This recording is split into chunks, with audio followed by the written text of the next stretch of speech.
Assalamualaikum warahmatullahi wabarakatuh. Apa kabar anak-anak ibu semua?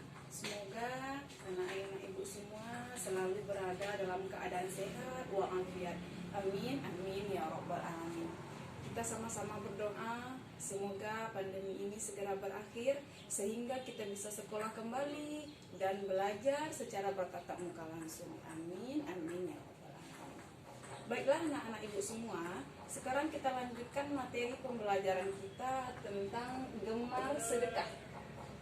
Setelah mempelajari gemar bersedekah ini, diharapkan anak-anak ibu semua bisa dan dapat mengetahui apa itu pengertian sedekah, apa itu dasar hukum sedekah, kemudian apa-apa saja syarat dan rukun sedekah itu, dan bentuk sedekah apa saja yang bisa kita berikan kepada orang lain, kemudian bisa menyebutkan hikmah dari sedekah yang kita berikan kepada orang lain.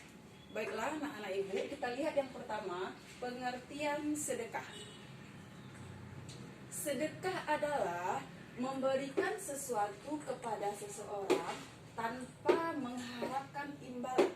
Jadi, ketika kita memberi kepada orang lain, kita tidak mengharapkan imbalan apapun, atau kita tidak mengharapkan balasan dari apa yang kita berikan kepada orang lain tersebut.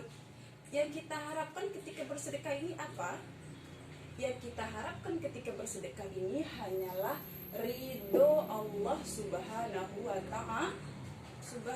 Ta'ala. Ketika kita memberi, maka yang akan membalas nanti adalah Allah Subhanahu wa Ta'ala. Kemudian yang kedua, dasar hukum sedekah. Sedekah ini hukumnya adalah sunnah, yang artinya apabila kita kerjakan kita berpahala, tetapi jika tidak kita kerjakan kita tidak berdosa. Jadi boleh kita bersedekah, kalau kita bersedekah kita dapat pahala.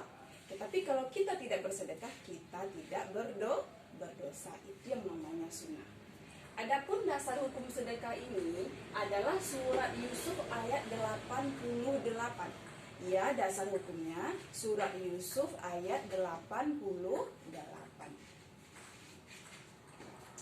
Bismillahirrahmanirrahim. Wa tasaddaq alaina innallaha yajzil mutasaddiqin, yang artinya, dan bersedekahlah kamu kepada kami, sesungguhnya Allah memberi balasan kepada orang-orang yang bersedekah. Jadi ketika kita bersedekah, Allah yang akan memberi balasannya, bukan orang yang kita berikan sedekah tersebut. Jelas ya? Kemudian dalam hadis Nabi juga dikatakan, apabila meninggal anak cucu Adam, maka terputuslah semua amal kebaikannya, kecuali 3 perkara. Yang pertama, sedekah jariah. Yang kedua, ilmu yang bermanfaat. Dan yang ketiga, anak soleh yang selalu mendoakan orang tuanya. Jadi inilah dasar hukum pelaksanaan sedekah. Kita lanjutkan syarat dan rukun sedekah. Adapun syarat sedekah, yang pertama adalah pemberi sedekah adalah orang yang berakal sehat. Dalam artian dia akalnya sehat, tidak sakit akalnya. Yang kedua, penerima sedekah adalah orang yang butuh. Jadi ketika kita memberikan sedekah, kita memberikan kepada penerima. Penerimanya itu adalah orang yang membutuhkan. Yang ketiga, barang dapat dimiliki oleh penerima sedekah. Ketika kita memberikan barang kepada orang yang penerima sedekah, barang yang kita berikan itu bisa dimiliki oleh dia. Bukan kita berikan barang, tetapi barang itu kita ambil lagi. Bukan seperti itu. Tapi barang yang kita berikan bisa dimiliki oleh penerima. Kemudian, barang yang disedekahkan bermanfaat. Ini yang paling utama. Barang yang disedekahkan bermanfaat bagi orang yang menerima. Kalau kita memberi, ada manfaatnya bagi orang lain, maka dia akan merasa senang, akan merasa bahagia. Oh, saya diberi sedekah, alhamdulillah, barangnya bisa saya pakai, bermanfaat. Itu contohnya. Kita lanjutkan rukun sedekah. Rukun sedekah ini ada 4. Yang pertama, ada yang memberi sedekah. Yang kedua, ada yang menerima sedekah. Yang ketiga, ada ijab qabul.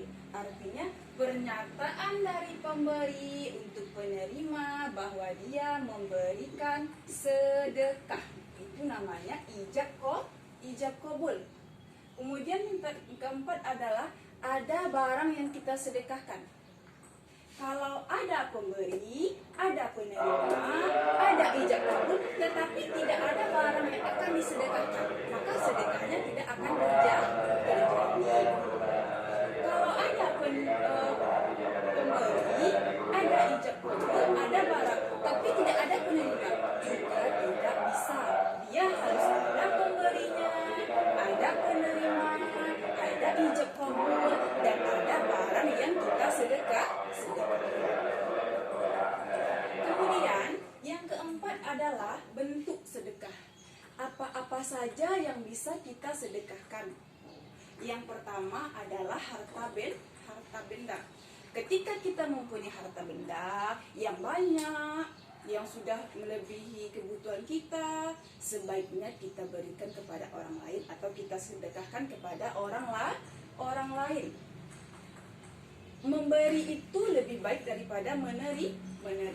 Tangan di atas lebih baik daripada tangan yang di bawah. Artinya kita lebih baik memberi atau bersedekah daripada menerima atau menerima sedekah. Bukan berarti kita tidak boleh menerima sedekah. Boleh kita menerima sedekah? Tentu saja boleh kalau kita butuh.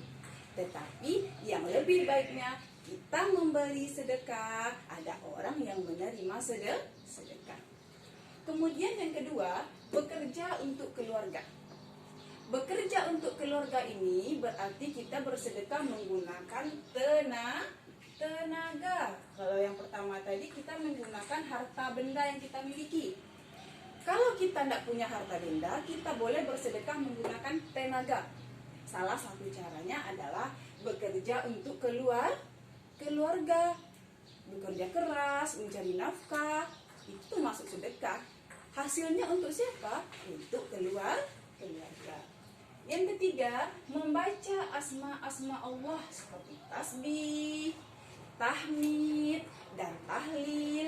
Itu juga termasuk salah satu sedekah. Yang paling gampang adalah memberikan senyuman.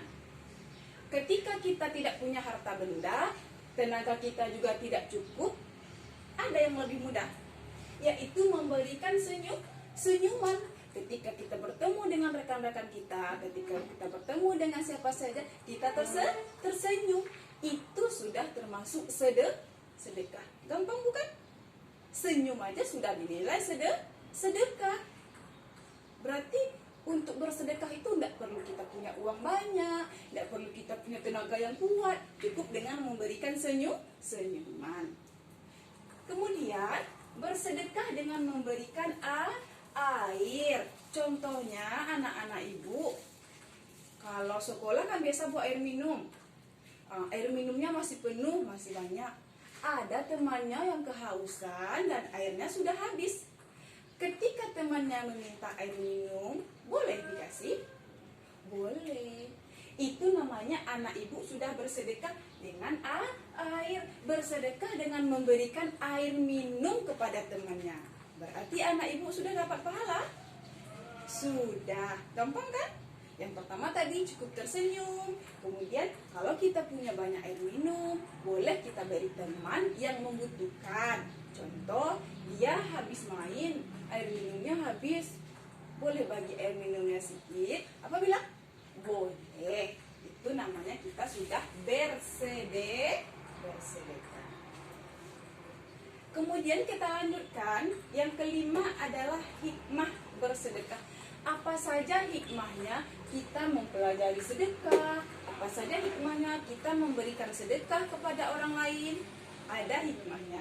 Yang pertama adalah kita telah melaksanakan perintah Allah. Jadi hati kita tuh senang. Kenapa senang? Kita melaksanakan perintah Allah. Salah satu perintah Allahnya apa? Bersedekah. Iya, senang hati kita karena sudah melaksanakan perintah Allah. Kalau kita melaksanakan perintah Allah, kita dapat pahala. Tentu dapat. Karena sebagaimana yang dijelaskan tadi, bersedekahlah kepada kami. Sesungguhnya Allah yang akan membalas sedekah kita itu adalah Allah. Yang kedua, merasakan kepedihan yang dirasakan oleh orang lain yang tidak punya.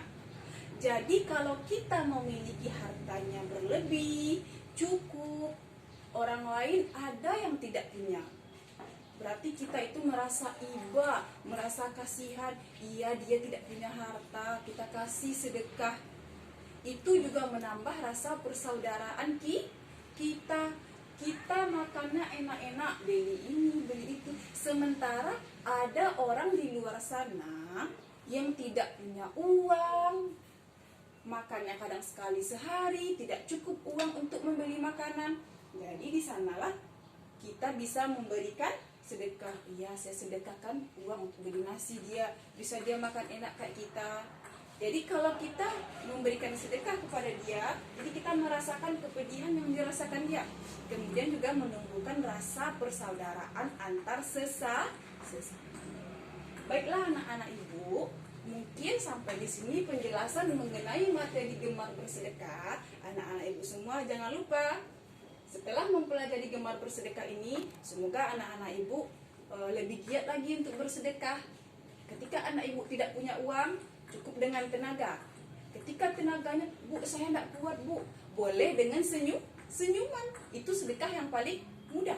Ketika anak ibu punya banyak air, ada temannya yang meminta air, maka boleh anak ibu memberikan dengan air. Ingat ya anak-anak, tangan di atas lebih baik daripada tangan yang di bawah. Artinya ketika kita memberi, kita lebih baik daripada kita meminta. Baiklah anak-anak ibu, sekian penjelasan dari ibu, semoga bisa dipahami. Ibu sudahi dengan wabillahi taufiq wal hidayah. Assalamualaikum warahmatullahi wabarakatuh.